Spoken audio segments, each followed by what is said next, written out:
Welcome, ladies and gentlemen, to his brand new spoiler review of episode 10 of Lovecraft Country. We're at the time where this is our last video covering Lovecraft Country. If you've been with me for the past 10 weeks, I really want to thank you guys so much. Before we get into this spoiler review, once again, guys, the best way to support this channel is to hit that like button.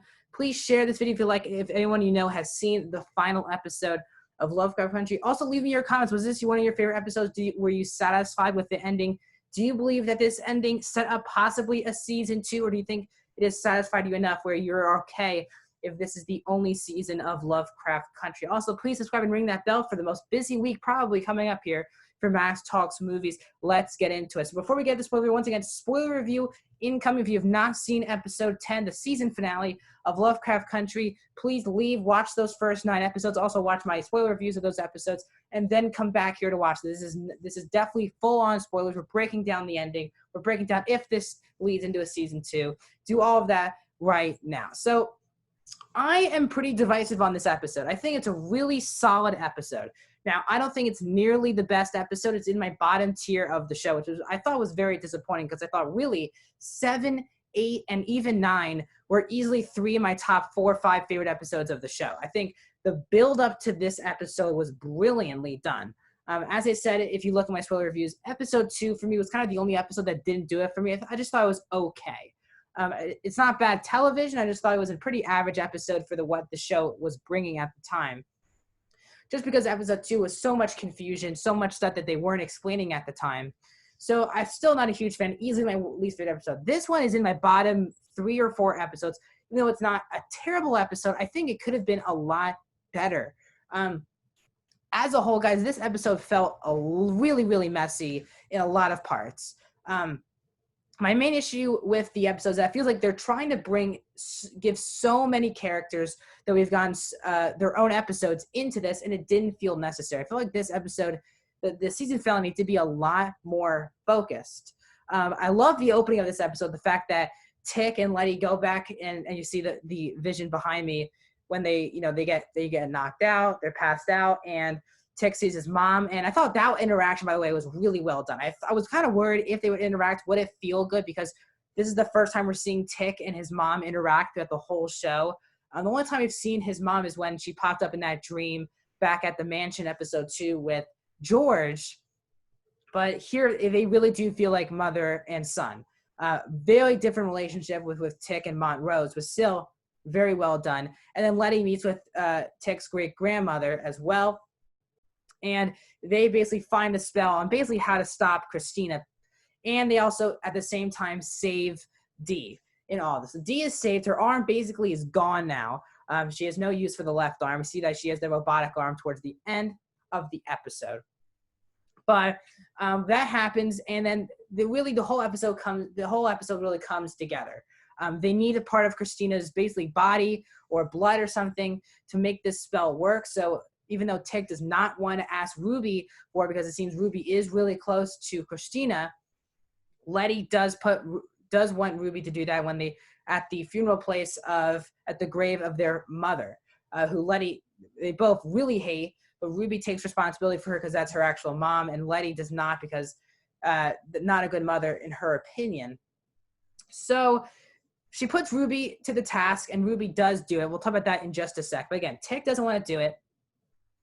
And we see I'm not going in complete order. Then we also see Tick meet with Gia. So we knew Gia would have to come into fray because she basically got a whole episode about her in episode 6. It was actually top 3 episodes for me. I loved episode 6 with Gia's episode, one of my favorite characters of the show. Easily top 3 for me with Tick and Letty. And then Gia for me falls to number 3. But they meet and they have a great, easily my favorite scene of the entire episode was them talking at that dinner, at that bar, and saying we can either be monsters or we can be heroes, which is very relatable, not just for the show, but outside. We have a choice. And the idea that throughout the whole show, Gia and Tick's relationship was always a choice. Tick, at this point, they really seemed close together. And Tick even says that Gia is family to him. And it just shows you how much of that time in the war really meant to Tick, their relationship. And he was really rude to her in that episode 2 episodes ago, and he really feels bad for that. So that was great. So then we cut to Ruby. And I was kind of on the edge. Would Ruby actually turn on Christina, or would she actually not turn? Would she not follow Letty? And based on that conversation at the grave, it did not seem like Ruby was going to help Letty out at all, based on that. And so we go there, and then we see Ruby basically finds out where the blood is for Christina. And then they make out, and it seems like they're all on the same page. And then we come back, and they're all about to go to do the spell, and go to the equinox, so Tick can avoid being killed.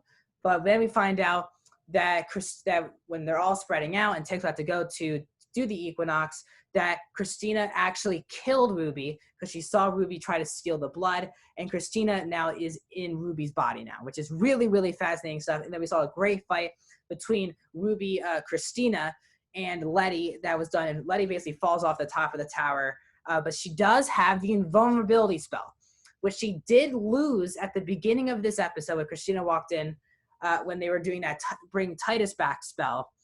And I was wondering why. Now that's the only main confusing thing of the entire episode was why does she have the invulnerability spell back? Christina took it away. Unless Tick did it and I haven't heard anything about it. That's the most confusing part. Why does she get the invulnerability spell back? I would love to understand that. So basically, they're all caught. Tick is basically, at the end of this episode, going to go right to the end. Obviously, it's where we all want to talk about. Tick is killed in a very violent way. Our arms are cut, and it looked like Christina was being bathed or showered in by his blood. Very, very disgusting stuff. While Monroe's basically knocked out, and Hippolyta and Gia basically watched this happen. But then they wanted to save the day. Letty comes in, and she wants to reverse this and do what Hannah's desire was, which was not to allow any white person to use magic. And that's what she did at the end of the day with the help of Gia and Hippolyta. Great job there. They end the episode. Christina basically gets killed at the end of the episode. Before we get to that, Tick is dead. So that was an interesting part for me, was would Tick actually die? It felt like they would build up to Tick possibly making it out of it, even though the promise from Gia's mind was that he was going to die. And you can see the last memories of Tick, and Tick does get killed. Now, Letty, Montrose, and Hippolyta take him back to the car. While that was happening, Dee was having an issue with those creatures, really Tick's pet turned out to be. And they go to Christina, and we see that Dee has that metal arm, basically kills Christina. We have a Jurassic Park-like shot where the creature was just yelling at the moon. And that's where we end the season. So, as I said, I didn't really want to go through the issues. I'm trying to break down what happened. Now I'll go into my positive. Again, the show is very well acted. Jonathan Majors, easily the strongest performance. What a great, charming, emotional. I was really emotional for his character. Brilliantly well done. Him and Letty, Journey's Miller, have great chemistry on screen. And if there is a season 2, I would think they would have to bring Tick back. I can't really see a show without Tick, just like I couldn't see a show without Letty at this point. And they do leave the show open. Now, obviously, I have not read the book, but based on my research, they have basically completed the book. You know, they have a lot of changes from the book. This would be it. Now, HBO does have the tendency, like Game of Thrones and Big Little Lies, where the book is over, but they do continuation of the show, but in original fashion, not based off the book. Would Lovecraft Country of Misha Green with producers Peele and Abrams do that? I think they probably should. The ending has a lot of unanswered questions. It leaves the door wide open. Why is Dee so vicious at the end of the episode? I really want to find out where Dee and him and the creature are going to go. Dee just can't walk right back. So it seems like, one, I think Tick isn't going to be dead if we get a season 2. Now, I would be very disappointed with this episode if we do not get a season 2. I don't think I was satisfied enough. This episode felt extremely rushed. There was a lot going on. They had to throw a lot of characters in your faces. This is really the first episode of the whole show where all the characters are coming together, and it did feel rushed. Gia's character felt very forced into the episode, and I was sad because she's such a strong character. And they were really, the car scene for me is one of my favorite scenes of the entire show. It's a really brilliant scene of them all just singing and feeling good. I just want more explained. It didn't feel like Hannah's desire to do that was clear enough.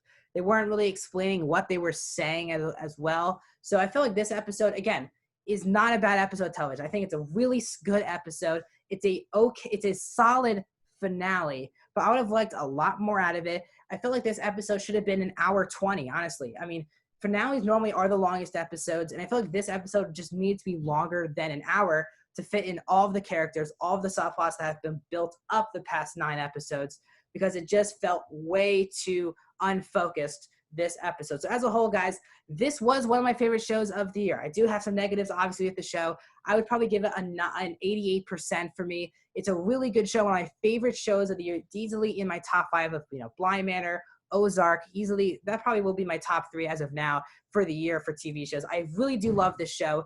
The cast is fantastic. Smollett, Majors, Williams, Vance, and Chung, and all of the above. Everyone kills it in the show, and these are all characters that I was rooting for, and I would love to see more of them. As I said, it does leave the door open for a season 2, but it also does conclude in a satisfying, I would say, enough way where if the season ended, I would be okay with it. The question is, will we get a season 2 of Lovecraft Country? Once again, guys, the best way to support this channel is to hit that like button, subscribe, share, comment, ring that bell for notifications. Again, as I said, guys, busy week on this YouTube channel. A lot of movies coming out this week. The Rebecca movie comes out on Wednesday. Witches and Borat 2 comes out on Thursday. Then there's a new animated movie from Netflix on Friday, and the Apple TV Plus, the Rashida Jones, Bill Murray movie comes out. That's up to 5 movie reviews, guys, this week. And then next week, we'll begin our episode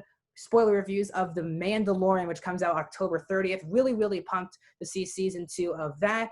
Got to ring that bell so you know when you'll be notified when these videos will drop. Thank you guys so much for joining me these past 10 weeks of one of my favorite shows of the year, Lovecraft Country. If you're new to the channel, you just want to check out my finale, I have also 9 spoiler reviews of my other episodes of the show, so you can click that TV show reviews playlist above to my right, and you can click on that and see all my other TV show reviews and my other reviews of the show. Thank you guys so much, and I'll see you guys really soon.